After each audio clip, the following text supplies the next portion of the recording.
నమస్తే everyone, welcome to our channel. ఈ వీడియోలో మనం పాలకూర కొబ్బరికారం కర్రీ ప్రిపేర్ చేస్తున్నాము. ఈ స్టైల్లో ఒకసారి ప్రిపేర్ చేస్తే పాలకూర అంటే ఇష్టం లేని వాళ్ళు కూడా చాలా ఇష్టంగా తింటారు.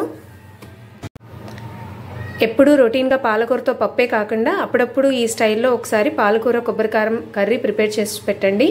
ఖచ్చితంగా పిల్లలు ఇష్టంగా తింటారు.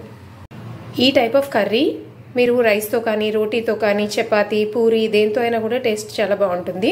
ఒకసారి ఈ స్టైల్లో మీరు ప్రిపేర్ చేసి చూడండి. ముందుగా ఈ కర్రీ ప్రిపరేషన్కి 2 కట్టల పాలకూరను తీసుకొని నీట్గా ఒలిచి పెట్టుకొని వాష్ చేసుకొని ఈ విధంగా ఎంత సన్నగా అయితే అంత సన్నగా తరిగి పెట్టుకొని రెడీ చేసి పెట్టుకోవాలి. ఇంగ్రీడియంట్స్ చూస్తే తాలింపు దినుసులు ఆవాలు, జీలకర్ర, శనగపప్పు, ఎండుమిర్చి, కరివేపాకు, సన్నగా తరిగి పెట్టుకున్న ఉల్లిపాయ ముక్కలు, పచ్చిమిర్చి, క్రష్ చేసుకున్న వెల్లుల్లి, మిక్సీ చేసి పెట్టుకున్న వెల్లుల్లి కొబ్బరి తురుము అన్నింటినీ రెడీ చేసి పెట్టుకోవాలి.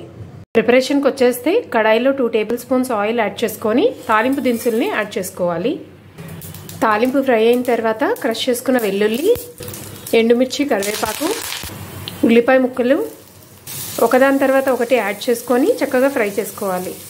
తాలింపు ఫ్రై అవుతున్నప్పుడే 1/2 టేబుల్ స్పూన్ పసుపు, 1/2 table spoon salt, full spoon కారం అన్నిటినీ ఒకసారి మిక్స్ చేసుకొని ఇందాక తరిగి పెట్టుకున్న పాలకూరని యాడ్ చేసుకోవాలి.